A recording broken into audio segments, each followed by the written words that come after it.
Hola a todos y bienvenidos a En Conciencia, el podcast de Red en Conciencia, en donde hablamos de temas de aprendizaje y enseñanza desde diferentes perspectivas. Yo soy May González. Y yo soy Carla Cárdenas y estamos muy felices de tenerlos aquí otra semana en su podcast. Y hoy vamos a hacer un poco de honor al nombre y al tema central de todo este programa, porque vamos a hablar exactamente de técnicas de aprendizaje. Hoy sí, a mí me gusta mucho de eso. Sí, creo que a los alumnos debería gustarles mucho de eso. Sí, aquí vamos a responderles dudas y darles tips. Precisamente. Y es que la verdad encontrar una técnica de estudio suele ser muy difícil porque siento que no nos las enseñan de manera correcta y no, por eso se hace complicado identificar qué es una técnica de estudio. No es nada más como repetir palabras o leer, porque hay mucha gente que cree que nada más repasando sus apuntes y leyendo de esa manera, eso es una técnica de estudio que en sí es parte, pero no puede ser completamente lo único que utilizas para estudiar, creo yo, para que tu aprendizaje sea lo más fructífero posible. Sí, por eso vamos a dedicar de hecho un capítulo a esto, porque no encontrar tu técnica de estudio ideal puede traerte grandes repercusiones en la vida. Sí, ya después uno no puede organizarse en el trabajo y uno se pregunta, ¿pero por qué? Ajá, y no solamente es te dicen que quizá la más grande dificultad es en la escuela, ¿no? Que no encuentres una manera de pasar las materias. No, aquí también vamos a decirles que eso no termina ahí. Si no encontraste tu manera de aprender en la escuela y llegas a la vida adulta como adulto chiquito y empiezas a trabajar, ahí vas a ver las auténticas consecuencias de no saber estudiar. Ajá, de no saber aprender. Sí, bueno, llamémosle mejor aprender porque justo no saber estudiar a lo mejor lo relacionamos mucho a la escuela, pero no saber aprender se lleva como a todo el proceso. Pero bueno, podemos empezar con una definición de qué es una técnica de estudio. Y pues básicamente son métodos y estrategias que aplicamos para aprender algo. Hay técnicas para atacar diferentes partes que nos cuesten trabajo en el aprendizaje, porque recordemos que el aprendizaje es un proceso complejo, entonces ya sea que te cueste trabajo organizar, que te cueste trabajo retener, que te cueste trabajo planificar, la concentración o la transmisión misma de lo que estás aprendiendo, existen diferentes técnicas que te pueden ayudar a atacar esas cosas. Y pues nada más como un poquito de contexto. Un poquito de contexto porque mi licenciatura en historia tiene que aplicarse. Ahí va el contexto histórico. La verdad es que podremos pensar que las técnicas de estudio son muy recientes, y es cierto, pero si lo piensas, las técnicas de estudio han existido desde que los hombres se han dedicado a pensar. Entonces, nada más es como diferente de acuerdo a cada época. Si pensamos en los griegos, que ellos, su manera de transmitir conocimiento era mucho más oral, obviamente las técnicas que utilizaban para prepararse tenían que ver con poder retener las cosas en tu memoria porque estabas recitándolas, estabas cantándolas, y después cómo transmitirlo de esa manera y cómo ir reteniendo las cosas así. Entonces sus técnicas tienen más que ver con la tradición oral. Seguramente mucho de la mnemotecnia, que vamos a platicar de eso después, viene un poquito de esta tradición. Después, si piensas, ¿has visto El nombre de la rosa? ¿En El nombre de la rosa? Sí, sí, de hecho es una novela. Bueno, yo lo relaciono a la película porque pocos han leído la novela, bueno, sí. Pero bueno, esta cuestión de la transcripción de los escritos antiguos es también una manera de estudiar, y era la manera de estudiar que tenían esta clase de monjes, que muchas veces pensamos en la Edad Media como esta época oscura, esta época en donde no se desarrolló mucho pensamiento, pero en realidad es que el pensamiento se desarrolló en lugares muy cerrados, como son los monasterios y los conventos. Entonces, finalmente esta técnica de ir haciendo transcripción de los textos les permitía ir estudiando y desarrollando su propio pensamiento. También a mí me encanta luego algunas de estas transcripciones que vienen con anotaciones. Oh, sí. Es como, me gusta mucho cuando la mente humana deja esos pequeños rastros de no nada más es transcribir por transcribir, estamos creando más conocimiento. Y pues ya después, si pensamos en siglos posteriores, la socialización del conocimiento también es algo muy importante. O sea, finalmente todos estos pensadores que se juntaban en cafés, que se juntaban para, pues eso, estar platicando de las ideas e ir formando otras, muchas de las cosas que tenemos hoy en día en muchas disciplinas nacieron de esa manera. Entonces, creo que es importante ver desde dónde viene, porque ya para cuando venía entrado el siglo XX, se empieza la educación a ser más formal, se empieza a democratizar de alguna manera y todos empezamos a aprender a leer y escribir, por lo menos. Y quiero que pensemos, ahorita se nos hace la cosa más normal del mundo, pero llegó un punto de la historia en donde era impensable que una persona cualquiera, un campesino, pudiera hacer esto. Y hubo un cisma religioso. O sea, piénsenlo de esta manera. Cuando Lutero dijo, todos deberían ser capaces de leer la Biblia en su idioma y poder sacar sus propias conclusiones, lo mandaron al carajo. Sí, porque, sí, decían, es obvio, si quieres leer la Biblia, aprende latín. Sí, ajá, como si fuera tan sencillo. Sí, o ni siquiera era como aprende latín, era, esto no es para ti. Sí. O sea, tú no tienes por qué tener acceso a esto. Y hay casos muy curiosos en donde cuando la gente tenía acceso a esa clase de conocimiento, las conclusiones a las que podía llegar. Hay un texto muy famoso de un historiador italiano, ay, ahorita se me olvidó su nombre, pero es El queso y los gusanos. Es como la vida desde la perspectiva de un molinero italiano, algo así. Ahorita no me acuerdo del título, pero el punto es que es un texto muy importante para historia porque se reconstruye parte del pensamiento de esa época a través de una persona que no debería haber tenido acceso al conocimiento y que por lo tanto sus bases de cómo lo está construyendo son muy diferentes a las de las personas a las que sí educaron. Entonces, él lo único que podía hacer era leer y medio entender a partir de su contexto y llega a unas conclusiones bien curiosas. Pero me estoy saliendo un poquito del tema. Ya llegamos al siglo XX, llegamos ya como a los años 40 más o menos, y se empiezan a hacer ahora sí guías. Ya vamos a hacer que todos estudien, tenemos que poder hacer que puedan estar en un nivel similar y llegar a metas en cierta cantidad de tiempo. Entonces resultó muy importante empezar a desarrollar este tipo de estrategias para que la gente pudiera aprender de una manera más eficiente. Y, pues bueno, existen muchas técnicas, se empezaron a desarrollar más, pero dos conceptos que me parecen muy importantes para esto es el modelado y el moldeado. El modelado se supondría que el instructor con el ejemplo tiene que mostrarles cómo se puede estudiar, cómo se puede llegar a aprender. Y el moldeado es justamente ir dirigiendo estos conocimientos para que no lleguen a conclusiones locas como, no sé, que Dios puso los huesos de los dinosaurios en la tierra para confundirnos. Porque es una conclusión a la que un niño podría llegar.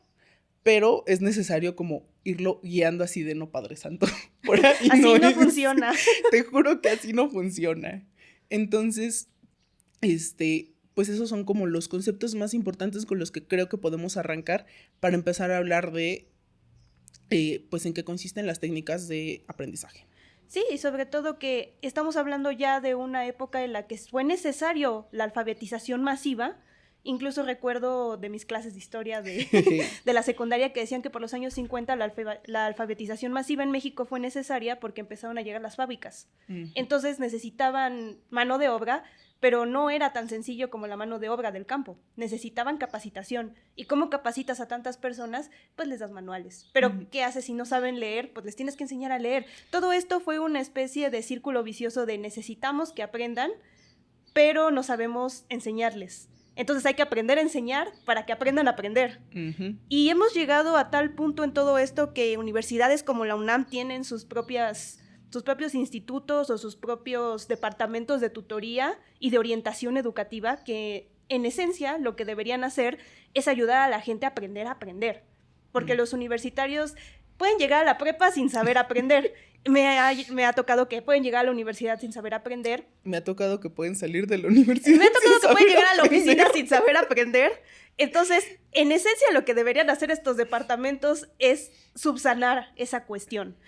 Y hay muchos manuales que ha hecho la UNAM acerca de esto y de cómo se supone que debería ser el proceso de un alumno hasta llegar a ser, ¿cómo llamarlo? Como un alumno independiente, una persona capaz de aprender por su cuenta o capaz de autogestionar su aprendizaje y saber exactamente qué es lo que necesita, porque las escuelas pueden ser una guía, pero cada persona es diferente.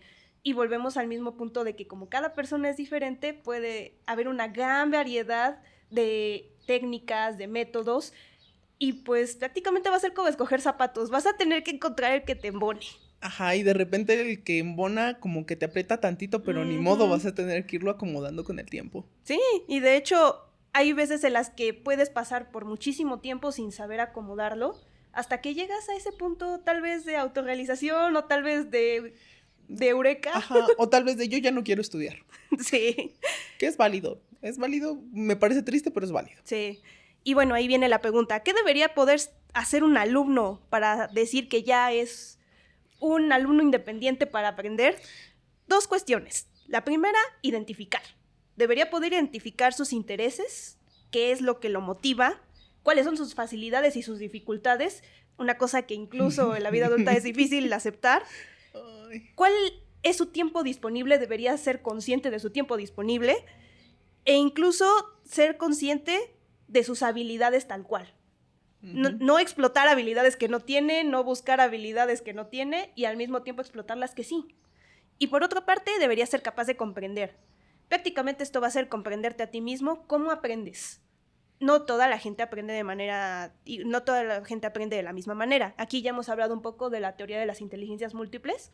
Va un poco de eso, de cómo la gente encuentra la manera de aprender. Hay quienes aprenden escuchando, hay quienes aprenden viendo, y hay quienes solamente aprenden si hacen 200 planas de una cosa, que no es recomendable, pero hay gente así. También deberían ser capaces de saber si pueden aprender en grupo o en solitario. Incluso ese tipo de especificaciones son clave en las técnicas de aprendizaje. ¿Aprendes si estás solo o te distraes? Sí, hay personas a las que no es tanto que trabajes en grupo, sino que tengas otra persona ahí que esté trabajando junto contigo. Tiene un nombre y es como una cosa muy simbiótica de estar trabajando los dos para gestionarnos, como estarnos vigilando el uno al otro de que estamos haciendo las cosas y que es un poquito más de llevadero, aunque no estés hablando o no estén trabajando en lo mismo. Sí, una temporada fui tutora en la UNAM para niños de secundaria, lo llamaban binomio de aprendizaje. La idea es, bueno, yo nutro tu aprendizaje, tú nutres el mío de diferente manera, porque yo estoy aprendiendo a enseñar y tú estás aprendiendo a aprender. Entonces, es como ese tipo de simbiosis donde podrías ayudarte. Otra cuestión es, ¿aprendes mejor cuando estás en silencio o aprendes mejor teniendo música? ¿Aprendes mejor en el día o aprendes mejor en la noche? Incluso eso es un factor crucial. Hay gente que aprende mejor a las 3 de la mañana. No, de mí no vas a estar hablando, Carla, por favor. Suéltame. Y hay gente que si no dormimos a las 12, nos caemos de sueño todo el día. No puedo estudiar de madrugada. Al menos en mi caso yo no puedo. Ay, bueno, son malos hábitos que me hice en la carrera porque todas mis clases eran en la tarde. Entonces yo llegaba a la casa a comer y a hacer tarea. Y terminaba la tarea como que te gusta 3, 4 de la mañana, pero era mi hora ideal para hacer tarea. Yo dejaba la tele de ruido de fondo y tú no sabes la cantidad de ensayos que salieron viendo Friends. No, yo por necesidad también lo hice, pero terminaba a las 3 de la mañana sin saber qué había escrito. Y al otro día, por alguna razón, escribía que Cristóbal Colón descubrió India. No. Yo lograba mantenerme bien, más que nada porque mis clases, como eran en la tarde, podía dormirme más o menos unas buenas horitas antes de tener que enfrentar al mundo. Sí, pero incluso ese tipo de cuestiones te dan una pista de que la gente es única. Yo no puedo aprender a las 3 de la mañana, tú no puedes aprender a las 3 de la tarde. No puedo. Y sí, prácticamente de eso se va a tratar toda esta cuestión de escoger tu propia técnica de aprendizaje, ver esos pequeños detalles arraigados a tu personalidad y a tu manera de procesar la información, que si no los tomas en cuenta terminas haciendo cosas muy extrañas. Y ahí van los errores más comunes de los alumnos, que también hay como una lista muy específica. La primera, estudiar de manera superficial. Ese típico, sí, tengo examen, ahorita leo 5 minutos mis apuntes y me meto y no hay ningún problema. Ahorita paso con 8. Ay, sí hay problema. Sí hay problema, no lo hagan. Bueno, hay gente a la que le funciona y eso también puede ser otra cuestión. Bueno, voy a ser honesta, así pasé muchos exámenes de lengua española en la prepa. Qué envidia, yo no puedo hacer eso. Y yo estudié letras. Es que soy muy buena intuyendo de qué se tratan las cosas. Entonces, cuando me entregaban el examen y era como, ¿y esto por qué pasó? Es como, me imagino que fue por esto. ¿Terminé de leer el libro? No. Pero no veo por otro lado que se pueda mover la trama. Sí, quisiera tener esa intuición. Yo casi repruebo un examen del Quijote. Ay, bueno, es que también qué cosas te ponen a leer. Bueno, sí. Recomendación personal, lean el Quijote con mucho tiempo, es un tabique de este tamaño. Es un tabicote. Y exactamente, no lo lean 5 minutos antes de entrar al examen. No, hay clases completas acerca del Quijote por eso. Otro error, no saber diferenciar entre ideas principales y secundarias. Me parece que eso es muy común. Eso es muy común y es muy común, creo yo, por una cuestión justamente de superficialidad. Sí. Si no te adentras en el tema, no puedes saber qué es lo importante. Porque cuando lo ves por encimita, todo parece importante. Todo termina subrayado de amarillo. Todo subrayas de amarillo. Tu libro es completo subrayado. Pero ya que te metes al tema, que empiezas a hacer preguntas, ya descubres qué es lo importante, qué es el núcleo y cómo se van uniendo las otras cosas ahí. Sí. Y de hecho tienes que aprender a reflexionar acerca del contenido, porque ahí va otro error común, solo memorizar. Ay, sí, no. O sea, si de repente llegas y memorizas todo y dices, sí, tal vez pases un examen de opción múltiple, pero una persona que memorizó todo difícilmente, y lo digo por experiencia, va a pasar un examen de preguntas abiertas, Ajá. donde necesites reflexión profunda, y es un gran error para las personas decir, sí, todo memorizado funciona.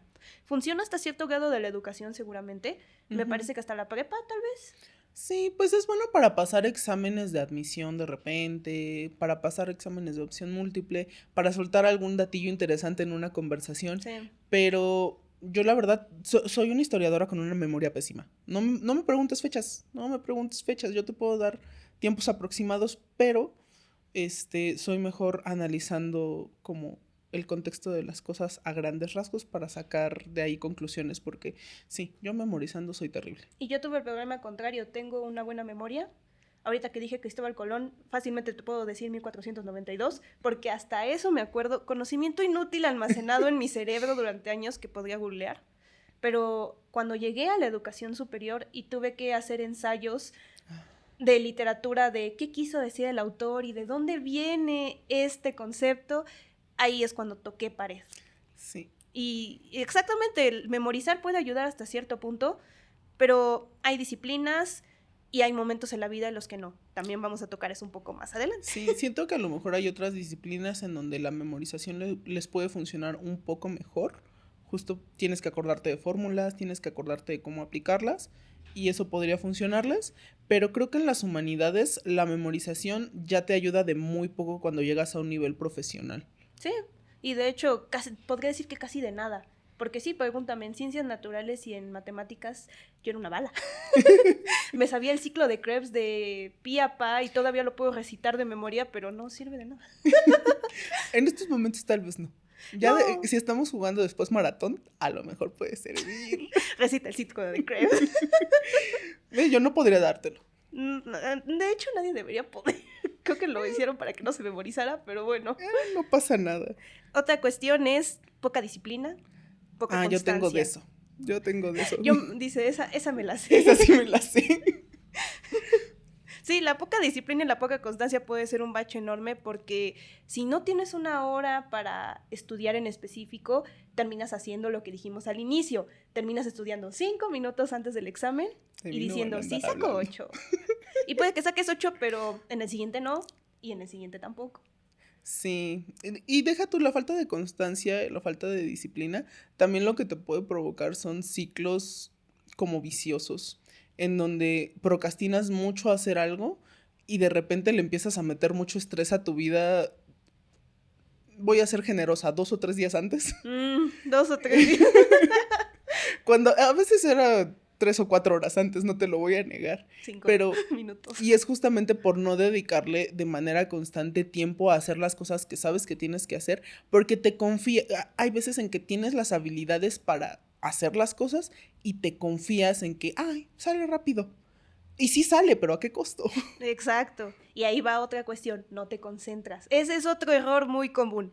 No solamente no tienes disciplina y constancia, cuando quieres tenerla, no te concentras. Sí, ahorita estudio 20 minutos. después de una partida de Play. No va a No, pasar. o sea, no Después lo de vas a 2 hacer. capítulos de mi serie. No No sucederá. vas a hacer. No lo vas a hacer. Necesitas encontrar ese punto de concentración o aprender técnicas de concentración para poder enfocar. Al menos enfocarte unos minutos.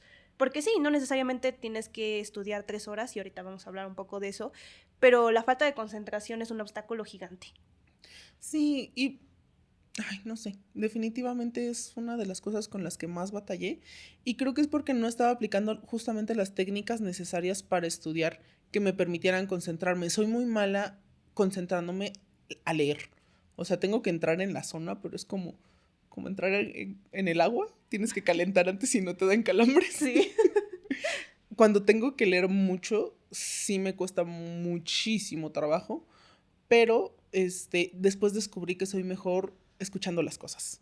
Sí, hay gente que es mejor escuchando las cosas, hay gente que es mejor viéndolas, también vamos a hablar un poco de eso. Y por último, los 3 últimos errores van a sonar a regaño de maestra de secundaria, Ay, no. pero son no participar en las sesiones de aprendizaje, no tomar apuntes y sobre todo no preguntar. Uy, esa. El típico tonto es el que no pregunta, no el que pregunta.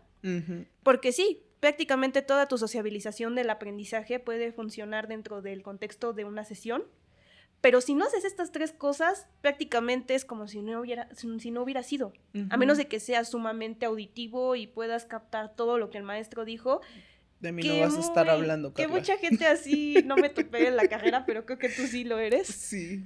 Pero de ahí en fuera, si no tomas apuntes, no participas y no preguntas, pues prácticamente no aprenderás en una sesión tradicional de aprendizaje.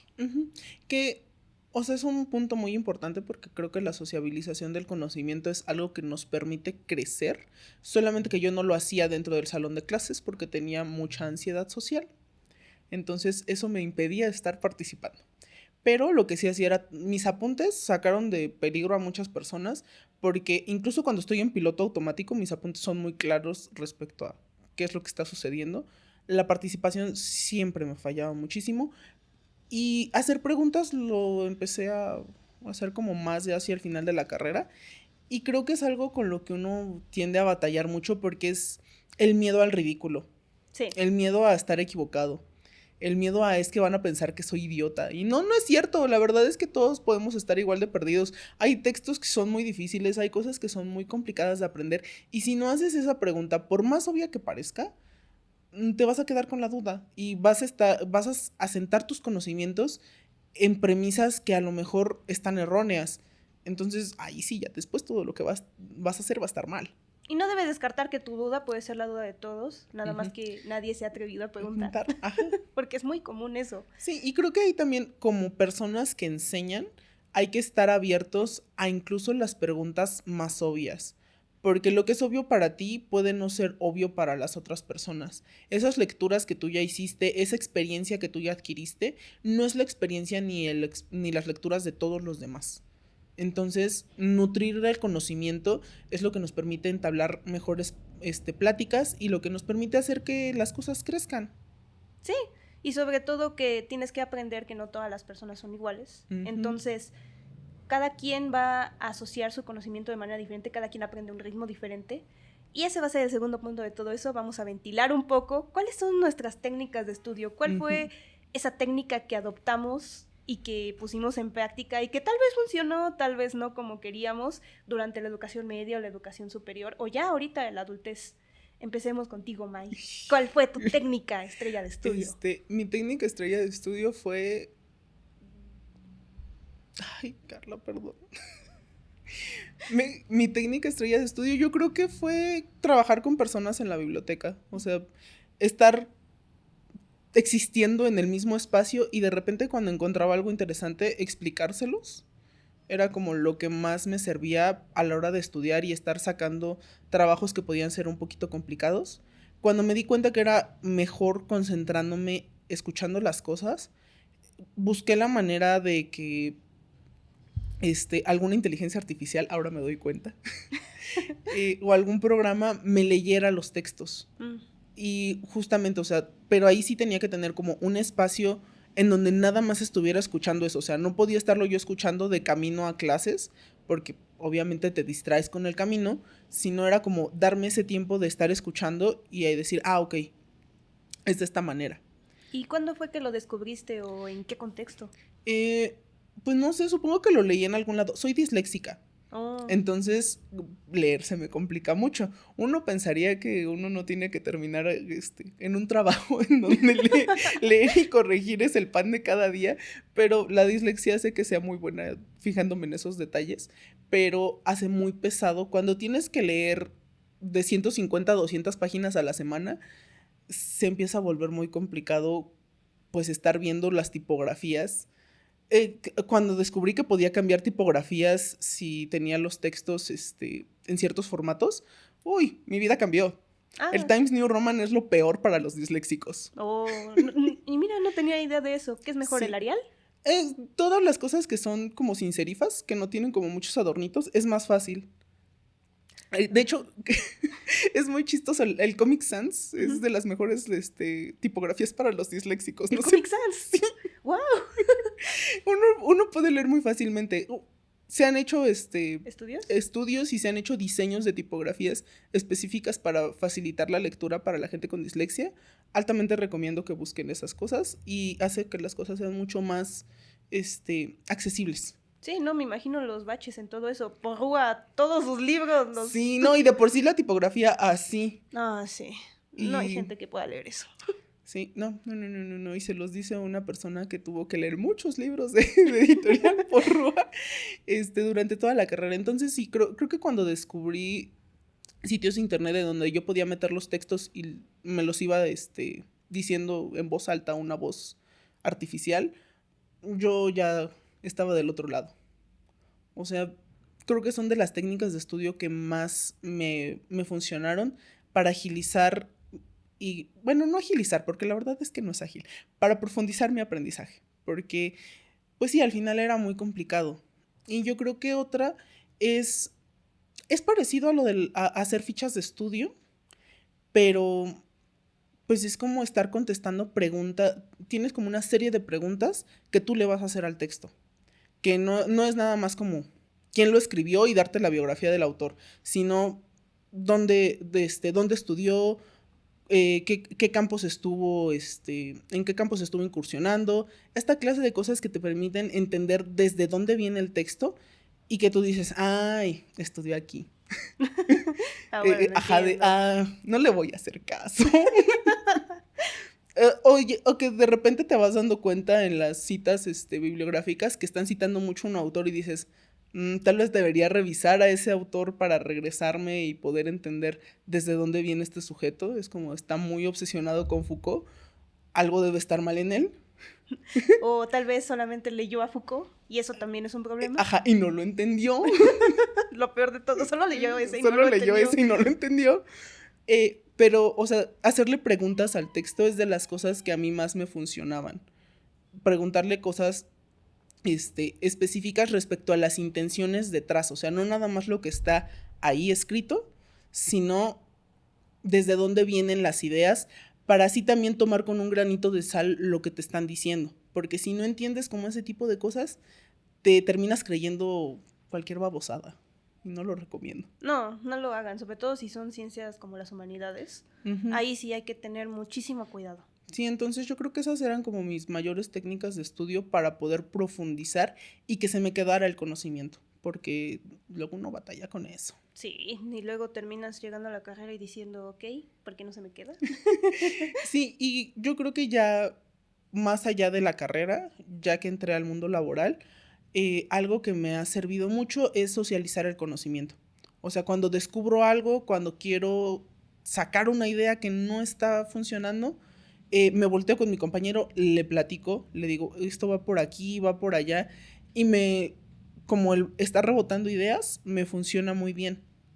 Y también me funciona para cuando tienes que explicarle a los demás y defender tu propuesta, esta socialización del conocimiento te va ayudando, porque entonces ya vas construyendo de manera más efectiva tu argumento, porque ya sabes cuáles eran sus puntos flacos, ya sabes cuáles eran sus puntos fuertes, entonces puedes irlo alimentando de esa manera e ir quitando la paja, porque también a veces uno cantinflea mucho cuando quiere explicar una idea y nunca la ha explicado. Sí. Entonces, el estarlo hablando con los demás te permite encontrar cuáles son las ideas principales y quedarte con ellas y afianzarlas e ir viendo la secuencia lógica de lo que estás diciendo.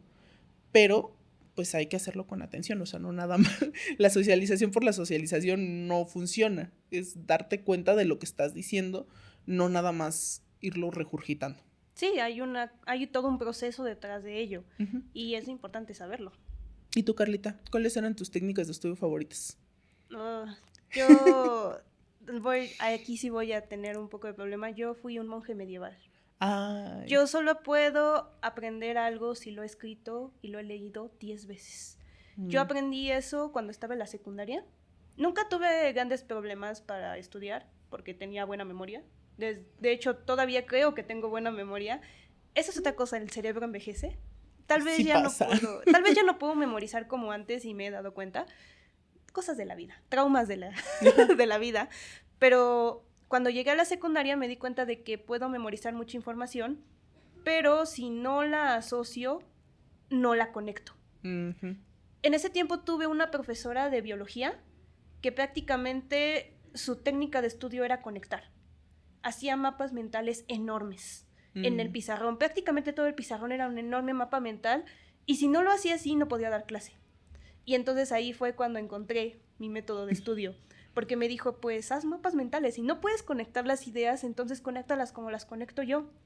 Y tengo tan arraigado su manera de aprender que hasta el día de hoy lo sigo haciendo y mis notas son... mapas mentales. Ajá, o son listas de conceptos relacionados y relacionados con viñetas y relacionados con colores y relacionados con asteriscos. Porque fue la manera en la que encontré. Incluso con símbolos. Sí, yo estudié letras, pero tengo tan arraigado su manera de aprender que, por ejemplo, ella, la terminación ción, la hace como una X. Okay. Era como una manera de abreviar sus conceptos, así como evacuación o inducción, pone una X al final. Okay. No es que yo no sepa que no se escribe así, evidentemente lo sé, pero lo tengo tan arraigado en mí que lo sigo haciendo. Tuve un problema una vez en la carrera porque escribí así una palabra y me dijeron, ¿qué dice? Ah, sí, perdón. No puedes hacer eso aquí, lo sé. Ya no sé, puedo. Pero iba con prisa. Ajá, fue una costumbre, iba con prisa y lo hice. O hacía muchas flechas. También tiene uno que cuando habla de tiempo ponía una ruedita y unas manecillas, como si fuera tiempo. Sí. Yo al inicio de la carrera utilizaba muchos signos lógicos. Sí, entonces ese tipo de cuestiones, simbología, colores, cosas que se usan mucho en los mapas, a mí me funciona. Pero tengo que repetirlo 2 o 3 veces, tengo que escribirlo y luego repetirlo y luego reorganizarlo y luego volverlo a escribir y luego volverlo a leer. Y sí, es un método de estudio que no es fácil de implementar porque tú decías 3 o 4 días, yo podía tomarme una semana estudiando por un examen o más, porque decía, no, si no lo repetí 3 veces, no me acuerdo. Necesito repetirlo una vez más, solo por si las dudas. Solo una vez más. A mí no me funcionaba eso de entrar 5 minutos después de haber leído, por eso no me funcionó lo del Quijote. Es que conoces tus puntos flacos y es bueno porque entonces te da tiempo de prepararte. Yo, por ejemplo, los mapas mentales los hago, pero yo en lugar de irlos uniendo con flechas o algo, voy usando números. Para mí es como más sencillo ir numerando las ideas y entonces ya después nada más voy anotando el número con el que la idea se relaciona y al final puedo ir haciendo como la formación, ¿haz de cuenta? Como jugar tripas de gato. De una manera un tanto cuanto rebuscada, pero me servía mucho cuando tenía que hacer citas de cosas. Entonces era como, esto se relaciona con la idea 3 y 4, me regresaba y, ok, viene de aquí, porque si no uno tiene que estarse regresando una y otra vez al libro y ándale, que se te perdió tu separador, que no subrayaste la parte que era, ya no puedes citarlo. No pusiste el post-it donde estaba. Sí, se cayó. Sí, incluso uno empieza a hacer su propia simbología. Tú dices que hacías apuntes muy claros. Yo era todo lo contrario. Nadie entiende mis apuntes y nadie los entendía porque yo me entendía sola. Tenía una simbología tan interna, particular. Tan particular, que solamente yo entendía mis apuntes porque decía, sí, si está subrayado es que está relacionado con esto, pero si está tachado es que significa que no, pero si tiene una palomita es que es lo mismo de arriba, pero diferente. Ay. Sí, ya sé. Mira, lo bueno es que tú te entendías. Si tú te entendías, yo ya sí, no puedo criticarte. Sí. Sí, todavía tengo ese punto, solo yo me entiendo, pero pues exactamente es parte de todo esto de comprenderte, de entenderte y de saber, esta es mi manera de hacer las cosas. Uh-huh. Y ya después cuando uno se dedica a enseñar un rato o para vivir, tienes que entender que no toda la gente va a poder aplicar esas mismas técnicas de estudio y tienes que ser flexible y ofrecerles variedad. Sí, así de si no lo lograste, inténtalo de esta otra manera, ¿qué te parece? Sí, exactamente. Yo cuando hice de tutora o quise hacer de tutora, ahí me di cuenta de que no todos aprenden igual. Pobrecitos de mis primeros alumnos, lo estoy pensando, porque sí quise hacerles entender mi complicado jeroglífico.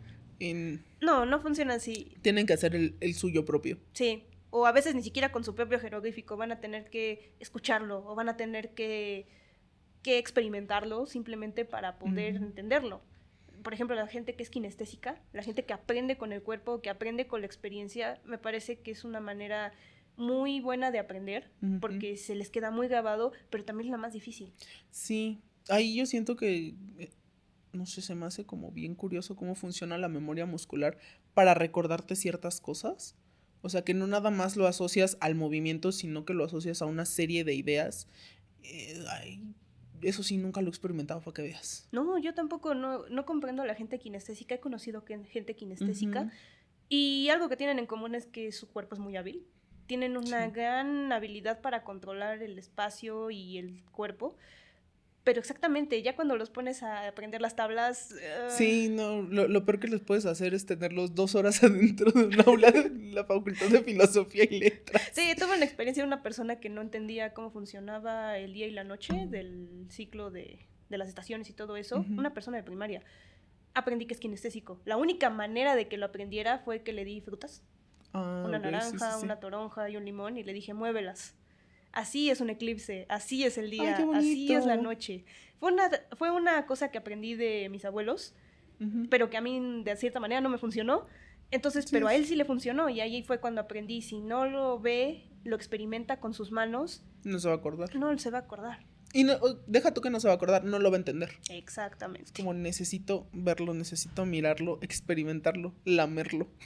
Lamerlo. Lamer la toronja para saber que esa es la luna.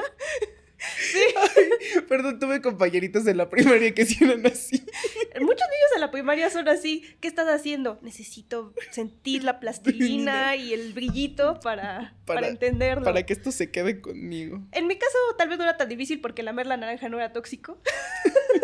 Bendito Dios. A diferencia de la gente que tenía que lamer la plastilina. No lo hagan. No, les encargo, por favor, no mastiquen plastilina. Jamás.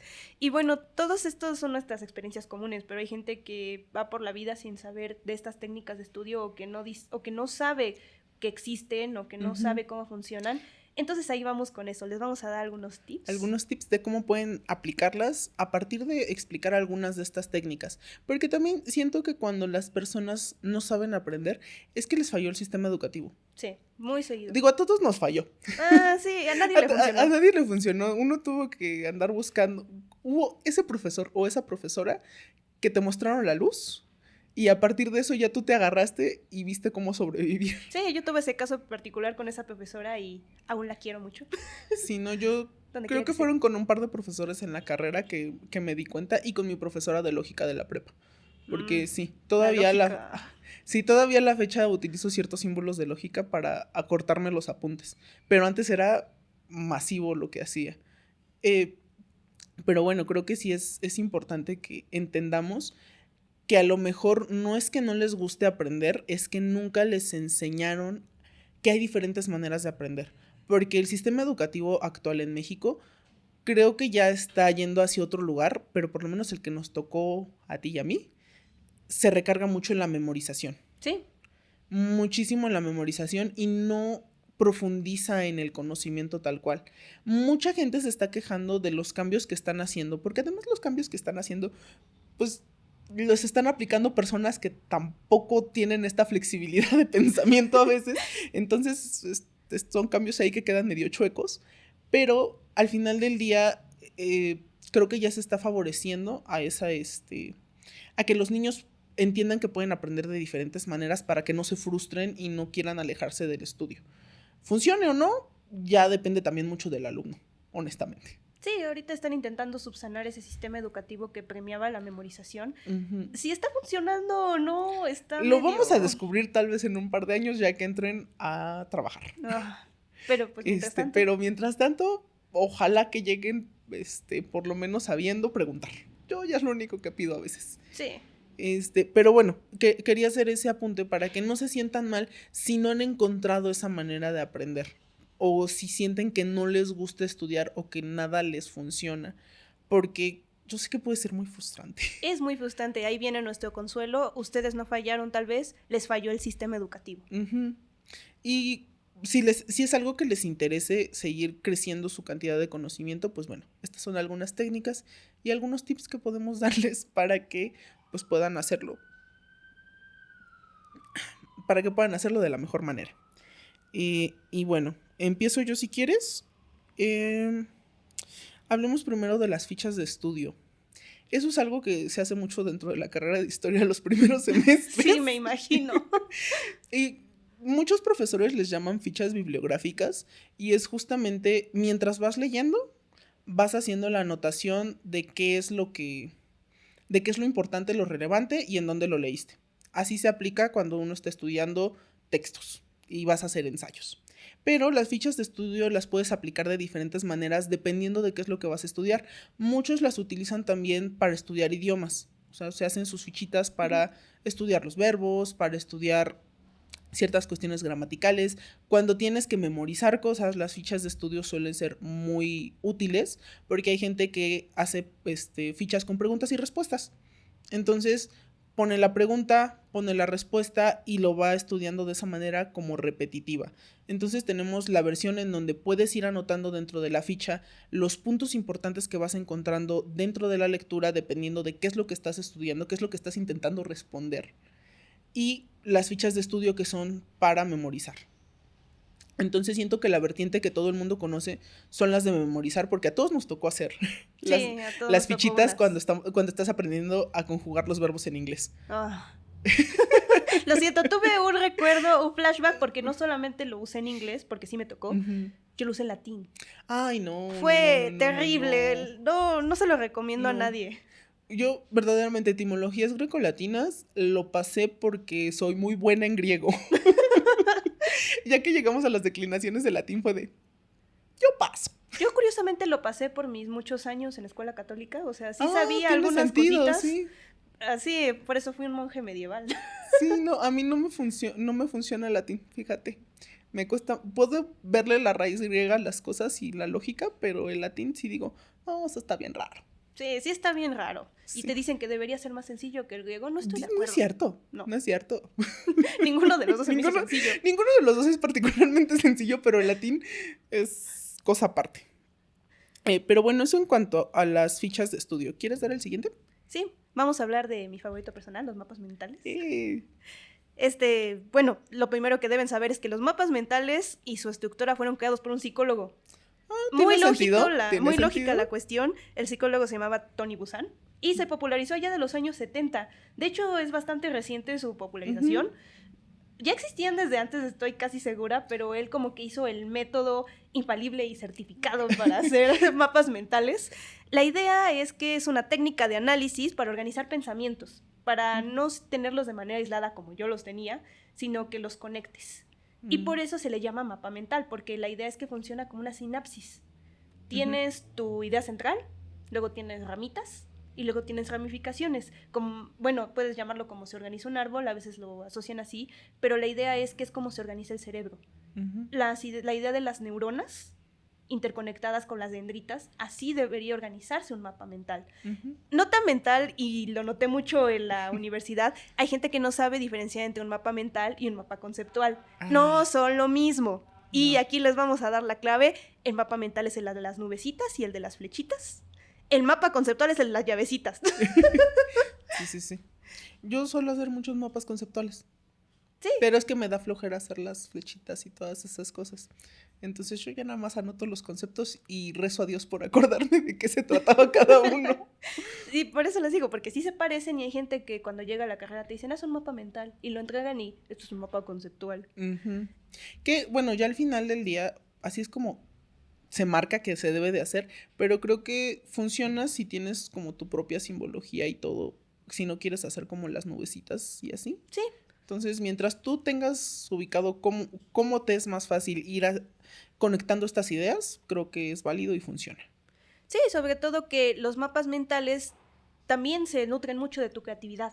Uh-huh. No existe una sola manera de hacer mapas mentales, o sea, sí hay un manual de mapas mentales que hizo la misma persona, uh-huh, pero cada persona va a tener su propia manera de asociar las cosas. Entonces, ningún mapa mental, uh-huh, se va a parecer, porque la idea es que también las conexiones que de alguna manera tienes en tu cerebro, las plasmes. Uh-huh. Y las ideas. Sí, lo que te decía, yo los conecto a través de números. Exacto. Porque se me hace más fácil y menos confuso. Yo lo conecto a través de asteriscos, flechitas, dibujitos. Es que a mí se me olvida qué se supone que significaba cada uno. No, es que yo me pierdo, entonces yo por eso dije, mira, los números no cambian. Sí, yo tengo la simbología de un físico teórico y es horrible. Sí, no haga cosas, compa. Sí, pero hay gente a la que le funciona. Y tiene muchos beneficios. Por ejemplo, te ayuda a hacer conexiones, que era algo que yo necesitaba y que, uh-huh, no sabía cómo plasmar, porque la idea central del mapa mental es que irradia.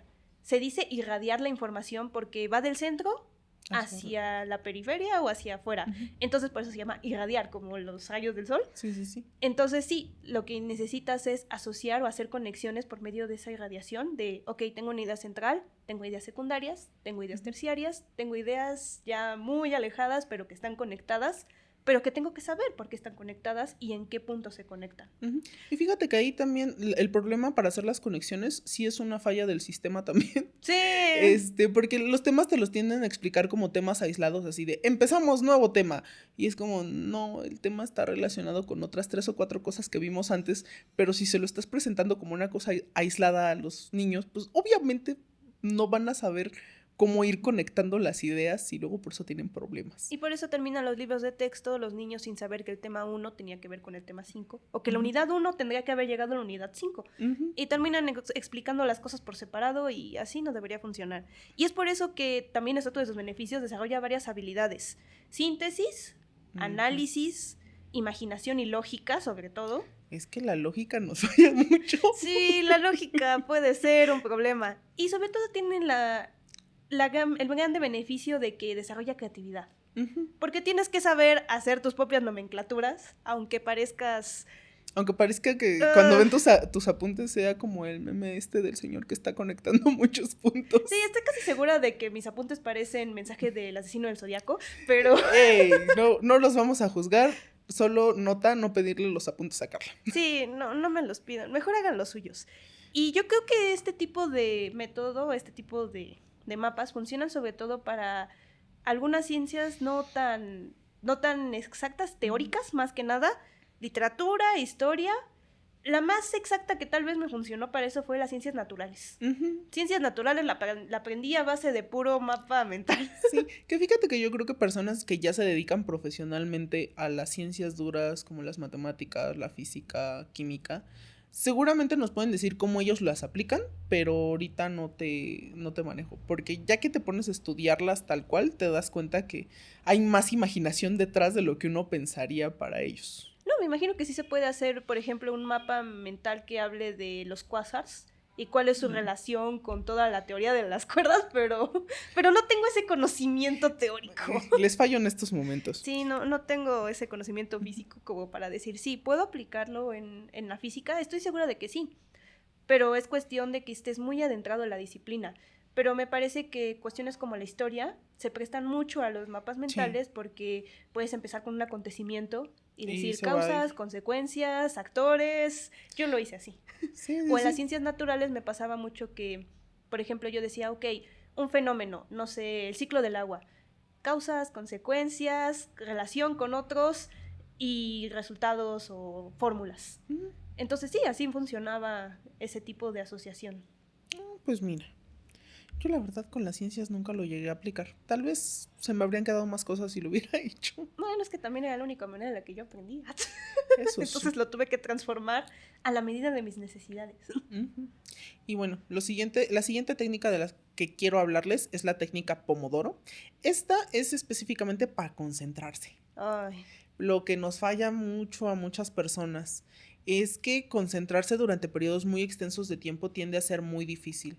La verdad es que yo en la universidad siento que quemé completamente mi capacidad de poner atención en las cosas por tiempos muy largos, porque eran clases de 2 horas y seminarios de 4. Ay, sí. Entonces, ay. Las universidades, no sé, bueno, sí sé en qué piensan, pero 4 horas de clase. es mucho. Ni siquiera los profesores era de, ¿Sí? ¿saben qué? Les voy a dar 3 horas, con un descanso en medio y dense por bien servidos, porque Todos sí. terminaban quemados, incluso el profesor decía, ya me cansé. Sí, entonces verdaderamente creo que la universidad quemó mi capacidad de atención por largos periodos, y algo con lo que batallé mucho después fue justo concentrarme. Antes no me costaba trabajo, pero siento que después de la carrera sí fue de, es que ya no, o sea, tengo un cansancio mental horrible.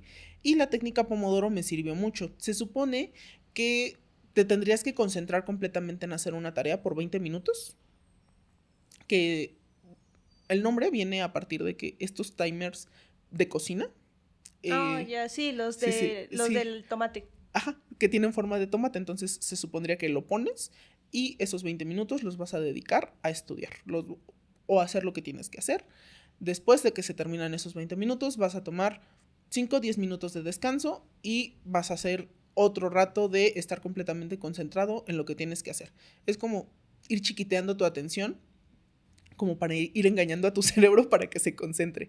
Mucha gente no lo hace con los 20 minutos, sino que como que va variando el tiempo. Si tienes ahorita muy frita tu atención, puedes empezar con 10, 15 minutos e ir subiendo la cantidad de tiempo que te quieres concentrar. Hay páginas en internet donde puedes ir acomodando tus propios, pues tus sprints. Entonces vas poquito a poquito y yo creo que es una manera, uno, de poder concentrarte en las cosas que tienes que hacer, porque es que como seres humanos somos bien extraños. Sí. Y como que se hace muy pesado de, ay, es que son 2 o 3 horas. Pero si esas 2 o 3 horas las vas dividiendo en tiempos de 15, 20 minutos, como que se va haciendo más chiquito y engañas al cerebro así de, no son 2 horas, son 20 minutos, vamos a descansar 5, solo otros 20 minutos y así sucesivamente. Entonces te hace un poquito menos pesado concentrarte y te permite ir construyendo tu capacidad de atención, que es algo que a mí me parece muy relevante actualmente, que las redes sociales nos tienen muy frita la capacidad de atención. Entonces, si es algo en lo que quieren trabajar, yo sí recomiendo pues empezar con pomodoros. Hay muchas páginas en internet en donde pueden personalizarlos de acuerdo a sus necesidades, y pues sí, es una buena manera de aprender a concentrarse. Sí, cuando yo estaba en la prepa, hubo una maestra de orientación educativa y tutorías que nos decía que usáramos pomodoros o que lo intentáramos, ¿no? Entonces sí lo intenté. La idea es, tienes 20 minutos de concentración, 5 minutos de descanso. Esos 5 minutos de descanso puedes ir al baño, debes estirarte. Tomas agua o simplemente te quedas recostado así en tu lugar, ¿no? La idea es que ese descanso te ayuda a oxigenar y asociar mejor la información después. Y de hecho, la meta de los pomodoros es irlos aumentando. Empiezas con 20 minutos, conforme te vas acostumbrando lo subes a 30. Hay gente que llega a los 60 minutos. Mucha envidia para la gente que puede hacer eso. En lo particular no me funcionó, porque los 5 minutos los terminaba aplazando. Sí. Yo los alargaba, tú los aplazabas. Y era así como de, ¿y retuviste información? No. ¿Y por qué no retuviste información? Estoy porque cansada. No descansé. Sí, era el regaño de, ¿por qué no la retuviste? Porque no descansé. Entonces así no funciona el pomodoro. Tienes que oxigenar de alguna manera tu cerebro o sí, dejarlo descansar un poquito. Ajá. Y mientras más vayas avanzando, más lo puedes ir aumentando. Pero esto es gradual y yo quería hacerlo todo de una sola. Así no funciona. Si quieren implementar este tipo de métodos de estudio, lo que les recomiendo es que sigan el método, no se adelanten. No, y que sean pacientes consigo mismos, porque también a lo mejor no alcanzaste a hacer los 15 o los 20 minutos que te propusiste. Está bien. inténtalo con un poquito menos. Pero el punto es que lo sigas intentando. De otra manera no lo vas a lograr. Sí, y terminarás frustrado como yo. Y no alarguen demasiado sus descansos, porque también eso te hace salir de la zona y otra vez es volver a construir la atención desde cero. Y terminas tomando siestas de 20 minutos en lugar de sesiones de 20 sí. minutos.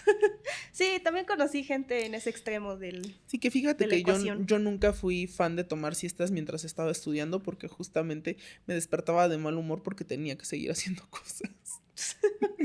Sí, no lo recomiendo Sí, a nadie. Bueno, la siguiente que les queremos recomendar es una que tú sabes explicar en voz alta. Sí. Sí. Dato curioso, esta también se le apoda la técnica Feynman, porque la popularizó por ahí de los años 60, 70, 80. Perdón, no tengo la No, cifra no exacta, tenemos pero, el dato, pero No, pero la fue el popularizó... siglo pasado. Sí, el siglo pasado, dejémoslo ahí. Ya habían nacido sus abuelitos. Ajá. Ya había hippies. Ya había hippies. Ya, sí, muy seguramente. La popularizó un físico teórico. Resulta ser que esta sí la hizo un físico teórico llamado Richard Feynman, porque necesitaba una manera de que la gente entendiera las cosas explicándolas porque él mismo no sabía explicar. Estamos de acuerdo que la física teórica es muy difícil de físico explicar. teórico. La física teórica debe ser una de las cosas más difíciles de explicar. Para los que vieron The Big Bang Theory, no le llegan ni a los talones. Sí, Yo no. escuché a auténticos físicos teóricos de la UNAM, no entendí nada. Mi mejor amiga era física, entonces, sí. ¿Y sabe explicar? Sí, era muy buena explicando lo que hacía, pero de todos modos yo carecía del contexto. Simplemente era público captivo, así de, sonaste muy segura mientras decías eso, estoy segura que está bien. Eso sí, suenan como unos auténticos profesionales y estoy segura de que lo son, pero también me están hablando en marciano, ya ni siquiera en chino, en marciano. Sí, pero de hecho, yo creo que es algo que utilizan mucho los científicos para poder exponer lo que están descubriendo, porque de otra manera no pueden presentarse en congresos para explicarle a otras personas qué es lo que están estudiando. Sí, y exactamente tal vez ese es uno de los grandes baches de las ciencias exactas, tener tanto conocimiento asimilado y asociado que no puedes externarlo a alguien más. Que no se lo puedes compartir a la gente tan fácil. Me ha tocado trabajar con investigadores para ayudarlos a hacer sus trabajos de divulgación y sí es como de, a ver, yo ya le entendí, a duras penas y le entendí, pero sabe que lo vamos a tener que bajar un montón porque las demás personas no tienen todo el contexto que usted me acaba de dar y no lo podemos meter en un video de 1 minuto. Sí, ese es el típico, entienda que usted tiene un doctorado. Y eso va a ser una barrera en el aprendizaje porque es demasiado avanzado. Y de eso va todo esto. Sí, pero también por eso es muy importante saber explicar en voz alta y hablarte en voz alta cuando estás estudiando.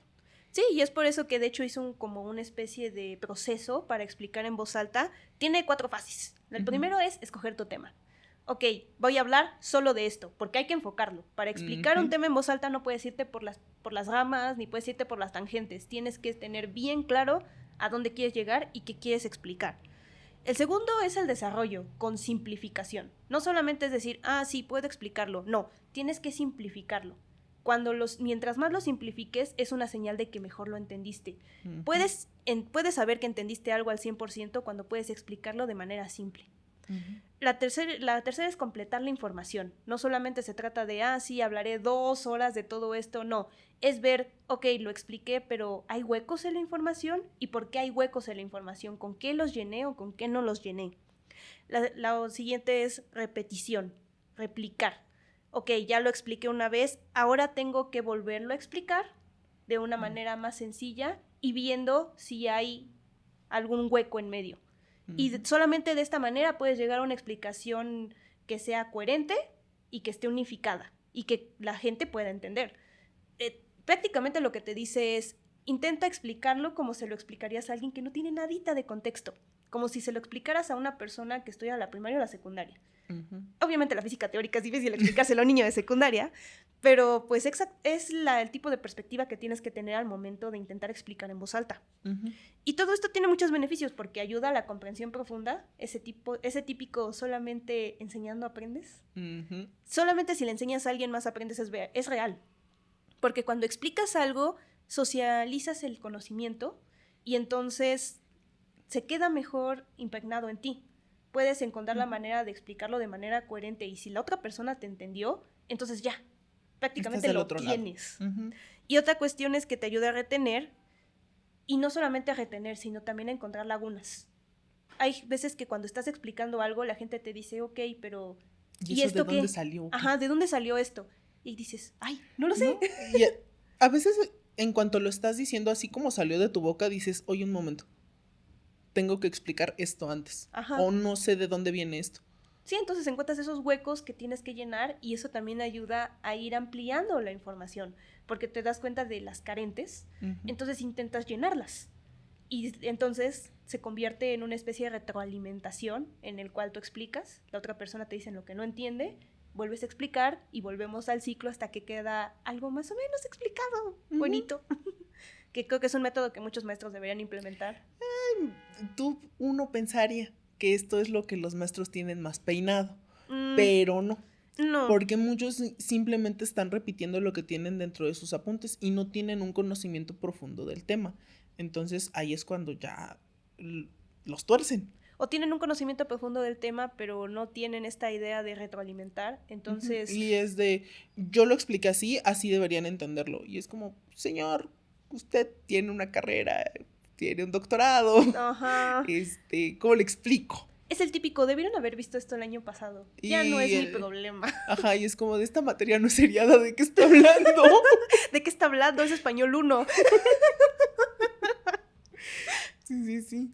Y bueno, esta cuestión de explicar las cosas en voz alta, te digo, es algo que yo todavía a la fecha me funciona mucho. La socialización del conocimiento para mí es de las cosas más útiles que hay, pero también requiere de muchas habilidades blandas. Requiere de una flexibilidad de pensamiento muy grande, porque a veces cuando ya eres un experto en cierto tema, te vuelves muy celoso de él. Y entonces cuando lo estás explicando y alguien quiere darte un comentario, hacerte una corrección, lo que sea, como que te pones a la defensiva y no quieres que los demás te digan algo. O sea, tienes que entender que explicar las cosas en voz alta es una vía de dos sentidos. Y tienes que saber aceptar que la gente va a tener dudas, que a la gente te va a decir, oye, es que así como lo explicaste en esta parte, a mí no me queda claro. Puedes explicarlo de otra manera, o esto por qué pasó, y no nada más sentirlo como un ataque de, no, es que yo sí lo expliqué, y no lo entendiste porque eres tonto. Sí, puede ayudarte a desarrollar habilidades blandas. Nota al margen, tenemos un capítulo de habilidades blandas. Vayan a verlo. Vayan a escucharlo, porque ahorita van a entender por qué. Porque esto te puede ayudar a desarrollar habilidades como la escucha activa, la empatía y la flexibilidad. No solamente se trata de, ok, sí, vomítame la información, que es otra cosa de la que hablamos en ese capítulo, sino que se trata de, ok, no solo me lo vomites, tengo que entenderlo, y tú también tienes que entender mis preguntas. Tienes que tener la escucha activa como para saber exactamente qué requiero. Exactamente. Y sí, la verdad es que es una de mis maneras favoritas de estudiar. Yo recomiendo altamente que lo hagan. Pues y, sí. Pues ahora, si quieren, hay otra cosa que me gustaría a mí abordar, que además siento que es muy relevante para poder explicar en voz alta, que es la mnemotecnia. Oh, sí. A mí me funciona mucho y la verdad yo creo que empecé a hacerlo de manera inconsciente y ya que le pude poner un nombre, dije, pues mira, eso es. A mí me gusta mucho relacionar las cosas las unas con las otras para entenderlas. Si yo quiero aprender algo nuevo, tengo que saber con qué se relaciona. Y la mnemotecnia es básicamente esta cuestión de tener tus palabras clave, tus cosas clave, ya sea signos, acontecimientos, un movimiento, lo que sea, pero algo que te remita a la información y que te permita estarla relacionando las unas con las otras cuando tienes que explicarla después. Creo que es algo muy importante y muy valioso, y yo la manera en la que aprendo cosas nuevas, a mí me gusta saber en qué se aplican, cómo puedo ir relacionando con otras cosas que yo ya sé, para así poder retenerlo y decir, bueno, entonces esto puede tener esta aplicación en esta otra cosa. Que creo que es algo que a veces nos falla. Sí. Cuando somos niños a lo mejor es más fácil porque sirve mucho para la memorización. Por eso les decía que con los griegos después íbamos a regresar, porque estoy segura de que una de las técnicas que más utilizaban para poder aprenderse discursos tan largos era algo muy parecido a la mnemotecnia. o lo que conocemos ahorita como mnemotecnia. Regresarte y poder anclar esa parte que te memorizaste con otra cosa, ya sea un movimiento, ya sea con una de las palabras que te detone algo y digas, era por este lado, y poder seguir. Yo, por ejemplo, cuando me estaba aprendiendo las capitales del mundo, porque eso es algo que uno hace en la primaria. No sé si todavía lo hagan. Espero que no. Espero que no. O bueno, igual y sí, sirve para jugar maratón. No, ya no. Yo descubrí que lo que aprendí en la primaria de las capitales del mundo ya no funciona. Está. Ay, bueno, también es que el orden mundial ya está cambiando. A mí todavía me tocó un atlas con la URSS. No puede ser. Bueno, eran atlas desactualizados, sí, honestamente, pero no sé, me tocó todavía tener un atlas con la URSS. Yo tuve un atlas que todavía decía Alemania reunificada. Ajá. Porque ya no se llama así. Ya no se llama así, ya solo es Alemania. Pero, o sea, era muy común utilizar como frasecitas que te podían ayudar a recordar una de las capitales, porque hay capitales que son muy extrañas. ¿Cómo? Y a lo mejor me estoy equivocando, pero según yo la capital de la Guyana Francesa es Paramaribo. Sí. Bendito Dios, qué bueno que sí, así no habría quedado muy mal. Pero Paramaribo no es una palabra muy común. De hecho, no, parece trabalengua. Ajá, para pronunciarla está complicado.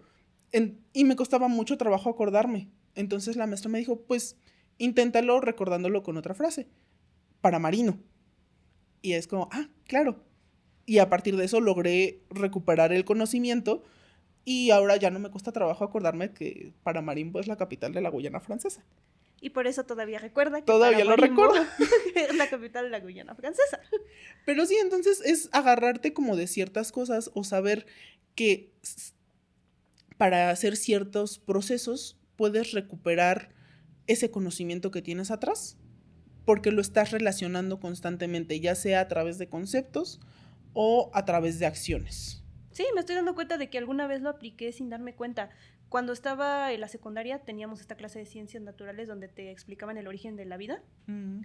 Yo no di una al principio, hasta que mi maestra me dijo, usa un acrónimo para los elementos básicos de la vida, que decía CHOMP. Y yo decía chomps. Y la chomps. Y decía, sí funciona. Resulta ser que es carbono, hidrógeno, oxígeno, fósforo y azufre. Todavía lo puedo decir. Porque funciona la mnemotecnia. Funciona. Aquí está la prueba evidente de que funciona la mnemotecnia. Y hasta el día de hoy lo puedo decir. Pero sí, y realmente no sabía cómo se llamaba en ese entonces, y ahora lo sé. No, y es que es algo que creo que de manera instintiva podemos aplicar, porque el cerebro funciona haciendo conexiones, y el conocimiento se hace más profundo mientras más conexiones tengas al respecto, entonces yo creo que es bueno aplicarlo para muchas cosas. Sí, sobre todo las personas que tienen problemas para sociabilizar ideas, como yo la tuve en mi momento. Encontrar ese punto en el que dices, ok, puedo usar acrónimos o puedo usar palabras relacionadas, sí funciona.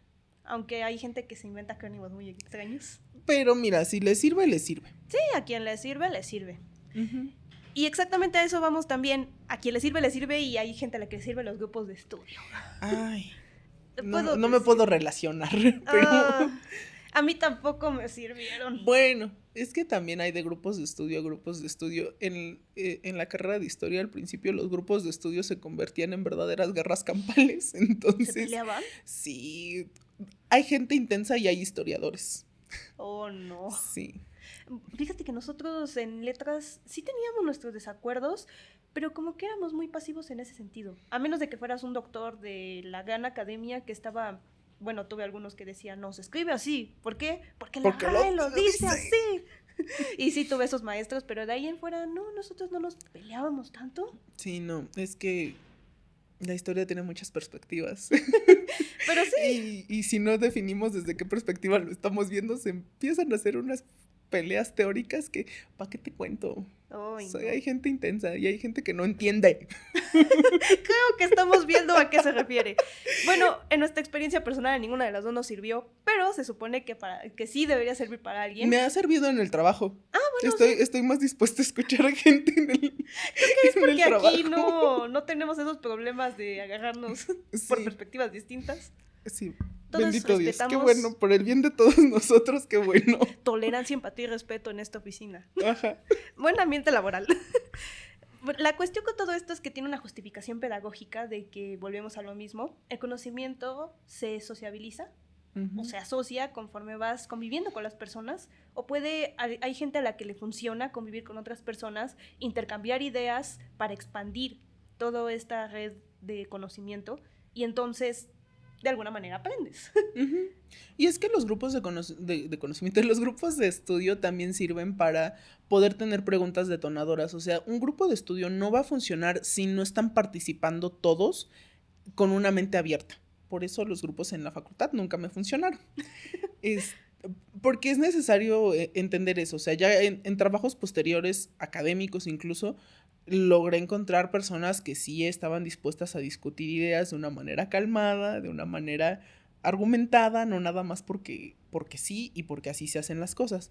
Pero no confundamos esto con hacer trabajos en equipo, por ejemplo. No, es diferente. Es muy diferente. Aquí tienes que tener una disposición completamente distinta para que funcione. Sí, los trabajos en equipo funcionan más como una especie de acoplar para un solo objetivo. No, los grupos de estudio sí se acoplan, pero lo que se requiere es que cada persona ponga una perspectiva diferente. Entonces, el objetivo sí es, obviamente, pasar la materia, tal vez, pero el método no es el mismo. No hay una persona que reparte o una persona que guía. No, aquí todos somos una conversación abierta donde intercambiamos nuestras ideas y tiene muchos beneficios. Para empezar, volvemos al desarrollo de habilidades blandas. Puedes desarrollar escucha activa, flexibilidad, empatía. Y bueno, eso funciona porque ya después puedes ayudarte y ayudar a otra persona. Como que se expande el conocimiento de boca en boca. Y eso tiene su ventaja. Otra ventaja es que funciona para aclarar dudas. En un grupo, lo que tú no entiendas lo entenderá el otro. O eso esperaríamos. Y creo que funciona muy bien cuando hacer participación en clase suena muy intimidante. Y es como, no es lo mismo en un grupo de 6, 7 personas a un grupo de 60 personas que a lo mejor más de uno te va a juzgar.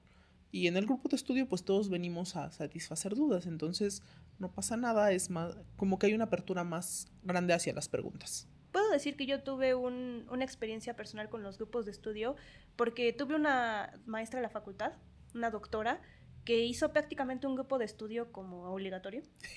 Era su clase. Pero un día al mes era un grupo de estudio obligatorio porque estábamos haciendo interpretación del Primero Sueño de Sor Juana, lo que requería muchísima concentración y muchísimo intercambio de ideas. Pero exactamente, un grupo de estudio debe estar bien motivado y bien conformado para que funcione. En ese entonces puedo decir que funcionó para algunos, para otros no, porque la conversación era un poco cerrada. O sea, sí era un grupo de estudio tal cual donde intercambiábamos ideas, pero al final quien tenía la última palabra era la profesora. Era como una especie de Frankenstein extraño entre grupo de estudio y cátedra universitaria. Entonces, pues, no funciona para todos, pero en un buen grupo de estudio se deberían poder aclarar dudas porque se debería poder escuchar y explicar y simplificar al otro y que lo hagan de regreso. Lo que no entiendo yo, lo entiendes tú. Y ahí va otra cuestión, el intercambio de materiales. En un grupo de estudio se deberían poder intercambiar los apuntes. Bueno, mis apuntes no. Pero sí, se deberían poder intercambiar los apuntes, los mapas mentales, las tarjetas. Creo que por eso no funcionó conmigo. Estoy teniendo ahorita mi momento eureka de decir, por eso no funcionó. Nadie quería invitarme al grupo de estudio porque no servían mis apuntes. Bueno, ya lo descubrimos. Porque escribía con X y ponía flechas y rueditas. Por eso nadie quiso mis apuntes. Ahora lo estoy reflexionando. Pero sí, si te invitan a un grupo de estudio, también deberías poder compartir tus apuntes. Porque es una parte de sociabilizar la interacción con las personas y la información. Y al mismo tiempo, exactamente como estás acompañado de alguien más, hay mayor motivación. Hay gente a la que le cuesta mucho aprender sola o que tiene problemas de concentración. Entonces, el poder juntarte con otra persona, decir, vamos a estudiar, funciona para ese tipo de problemas de, es que no me concentro, es que no me siento con ganas de estudiar, es que ya estudié 20 minutos, ya me aburrí. No, en un grupo de estudio puede funcionar mejor porque la conversación puede ayudarte a motivarte. Y sobre todo porque no te sientes solo. Estamos en un grupo y todos tenemos el mismo martirio. Todos estamos en el mismo barco hundido. Entonces tenemos que encontrar la manera de motivarnos los unos a los otros. Y sobre todo también funciona porque como tienes motivación, tienes disciplina. Cuando te sientes motivado dices, sí, el jueves a las 5 me toca grupo de estudio. Entonces te sientes no solo motivado a decir, ok, voy a ir y me van a decir, sí se puede y me van a ayudar. Además tienes la disciplina de decir, yo ya quedé en una cita y no puedo quedar mal, entonces tengo que ir. Y yo creo que incluso te puede impulsar un poquito a estudiar por tu cuenta para llegar al grupo de estudio más preparado. Sí, sobre todo esa cuestión de tener el compromiso de, ok, como esto es una conversación, tengo que ir preparado, tengo que ir dispuesto y tengo que llegar a tiempo. Te obliga a tener disciplina, llegar a tiempo y no disponer del tiempo de los demás. Ay, sí. Y otra cuestión es que, bueno, si te sientes motivado, te sientes acompañado y están todos en sintonía, en teoría debería ayudar a reducir la ansiedad. En teoría. En teoría. Para quienes tienen problemas de ansiedad social, estoy segura de que no es el caso. Que igual puede ser una manera de ir superando esas cosas e ir haciendo como tus pininos para ir superando la ansiedad social. Porque a mí algo que sí me ayudó ya al final de la carrera era justamente juntarme con mis amigos. Obviamente a veces estábamos estudiando cosas diferentes, pero tener la confianza de a estas personas sí puedo explicarles esto que estoy estudiando, me hacía llegar a clases con un poquito más calmada. Así de, si me preguntan algo o si quiero preguntar algo, entonces ya sé que no estoy idiota. Ya sé que tiene sentido. Ya sé que tiene sentido lo que voy a decir, lo que estoy pensando. Creo que es una buena manera también, empezando en chiquito. O sea, no tienes que juntarte en un grupo de estudio con extraños, puedes hacer tu grupo de estudio con amigos. Yo sí recomiendo que a lo mejor el tema sea el mismo, porque sí les puedo decir que, pues, o sea, mis grupos de estudio, mis amiguitos de estudio, a lo mejor no fue tan efectivo para desarrollar las ideas de mis ensayos como podría haber sido si me hubiera juntado con mis compañeros de clase, pero funcionó. No, yo aprendí que mis grupos de estudio no funcionaban. En primera, porque no me invitaban. Estoy dando cuenta de que era por mis apuntes horribles. Y en segunda, porque alguna vez sí lo intenté, pero me di cuenta de que si no tienes la suficiente flexibilidad y escucha activa en ese momento, o la suficiente disposición, terminas diciendo, ¿por qué no lo entiendes? Y terminas dando cátedra, que no es el objetivo de todo esto. Sí, no. El objetivo es conversación, no terminar dando cátedra. Sí, no es voy a demostrar que tengo la razón, necesito ver otras perspectivas. Porque sí hay un lado competitivo en toda la cuestión de las letras, cuando se trata de explicar tu teoría de por qué el poeta dijo esto, pero exactamente, si no tienes la flexibilidad en ese momento, puedes llegar al momento de decir, no, yo tengo la razón, y terminas dando una cátedra que no era necesaria, y que llegando a clase está mal. Y es como todos estaban equivocados. Exacto, todos estaban equivocados, todos dieron su cátedra, todos dieron su explicación, y cuando llegamos nos dimos cuenta de que estábamos voladísimos y que no tenía absolutamente nada que ver. Pero sí, exactamente deberías desarrollar esas habilidades blandas y al mismo tiempo tener esa reducción de ansiedad de decir, sí, tal vez ellos me van a ayudar, entonces ya no me siento tan presionado. Entonces puedo llegar a la clase con un poco de menos de pesar en mi alma, de que sé de qué estamos hablando, sé cómo lo vamos a abordar, y sé que no solo yo tengo estas problema, sino que hay al menos 5 o 6 personas en este grupo que lo tienen. Y para quien le sirva, porque a mí no me sirvió, para quien le sirva, está bien. Está bien pedir ayuda. Sí, ya está bien pedir ayuda y tener esa idea de que tal vez te ayuda a superar la ansiedad social también. Terapia de exposición para... Terapia de exposición al final del día. Pero, pues ahora, ya hablando de manera más general, ahora sí para los tips que podemos darles para que sus técnicas de estudio sean exitosas, yo creo que nada más es tener mucha autopercepción. Identifiquen cuál es su manera de aprender. Porque cuando no hacemos como un estudio de nosotros mismos, nos creemos seres perfectos, va a ser muy difícil que encuentren una manera efectiva de aprender. Igual si se creen seres completamente imperfectos, va a encontrar una manera de aprender va a ser muy difícil. O sea, identifiquen sus debilidades, identifiquen sus fortalezas y combátanlas y aprovéchenlas. Es lo que yo puedo recomendarles, hay que hacer un acto de contrición, básicamente, saber en dónde anda fallando nuestra mente, qué es lo que está pasando mal ahí.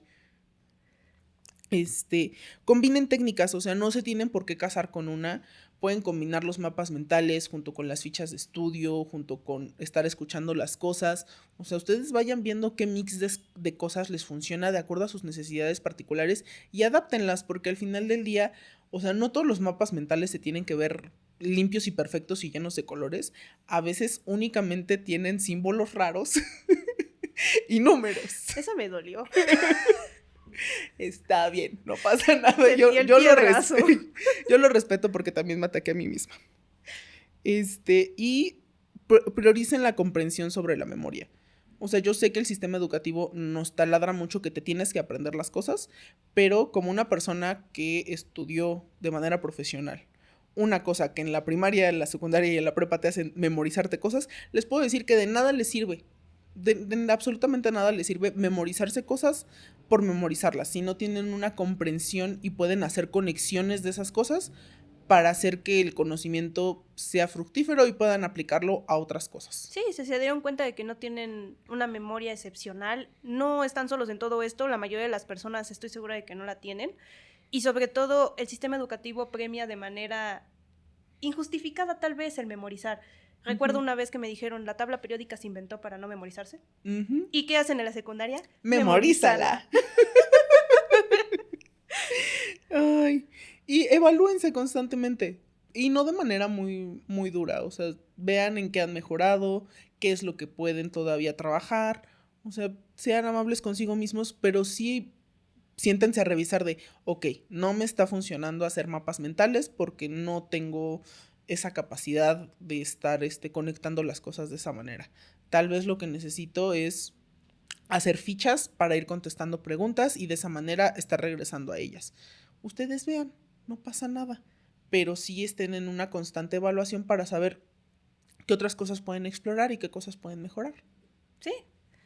Y sobre todo ese tipo de tips, bueno, ella les dio tips más amables, yo les voy a dar el regaño de maestra de secundaria. Ay, no. Tips comprobados o que al menos deberían estar comprobados para que encuentren la manera de aprender. Primero pongan metas. Sí. Y no solamente hablo de pasar la materia, ya llegando a la vida adulta necesito aprender cómo hacer esto para el trabajo, porque es un requisito técnico, entonces tengo que aprender esta cuestión, entonces esa es mi meta. La segunda, planifiquen. No estudien 5 minutos antes. Y no estudien nada más una vez al mes. Sí, eso también. Si encuentran una manera de que su agenda, también tenemos un capítulo de agendas, por cierto. Vayan a verlo. Aquí está lleno de comerciales. Está lleno de referencias. Aquí estamos llenos de comerciales un poquito. Pero la cuestión es, si tienen una manera de planificar su mes y encontrar en su agenda un cachito para aprender, es lo mejor, porque si no terminan teniendo una sesión de estudio al mes o incluso no es que encuentren un cachito, o sea, hagan ese espacio para estudiar si realmente quieren aprender algo. Sí, y bueno, también descansen. No se trata solamente de, ok, tengo que, no, en ese momento se van a bloquear y lo digo por experiencia. Cuando llegan a ese punto de presión en el que tienen que hacer las cosas por obligación, tal vez sea el momento de descansar antes de avanzar o antes de entrar en crisis. Sí, no pasen más de 24 horas sin dormir. Sí, no, muy poco recomendable. Sí. Eso que hacían en la universidad o que no tal vez hagan en la universidad de pasar noches sin dormir para pasar un examen, de hecho no debería hacerse, no lo hagan. Intenten no hacerlo. Ya, déjame, Carla, suéltame. Otro regaño de mamá, tengan un área de estudio. No estudien en cualquier lado, la biblioteca está bien, tu escritorio está bien, la mesa está bien, la cama no está bien. Es que uno se duerme. Sí, uno se duerme. El transporte a veces no hay opción, pero de ser posible no. Hay que tener un área de estudio organizada, limpia y sobre todo planificada lo que necesitas. Necesitas marcadores, necesitas stickers, necesitas colores, necesitas plumas, todo a la mano. Incluso cuando no tienes el espacio específico en casa, porque a veces no todos podemos tener nuestro escritorio y a lo mejor tienes que hacer tus tareas en la mesa de la cocina, ten tus cositas ordenadas, o sea, esta es mi área de trabajo de tal hora a tal hora, entonces voy a sacar mi lapicera, voy a sacar mis post-its, voy a sacar mis libros y me voy a acomodar aquí. Sí, Hay que tener todo organizado para que no andes buscando post-its y luego buscando colores y terminas distrayéndote y viendo que por 20 minutos no hiciste nada. Entonces, sí tengan sus cosas ordenadas para que tal vez tu área de estudio es móvil, entonces si tienes orden en tus cosas es fácil armarla. Sí, pero ese regaño de mamá es real, ¿eh? Tengan ordenado su espacio. La siguiente es evita distracciones. No te pongas a ver series, no te pongas a escuchar este podcast mientras estudias. O sea, sí funciona para aprender cosas nuevas, pero mientras estás estudiando física cuántica, no escuches un podcast de fondo.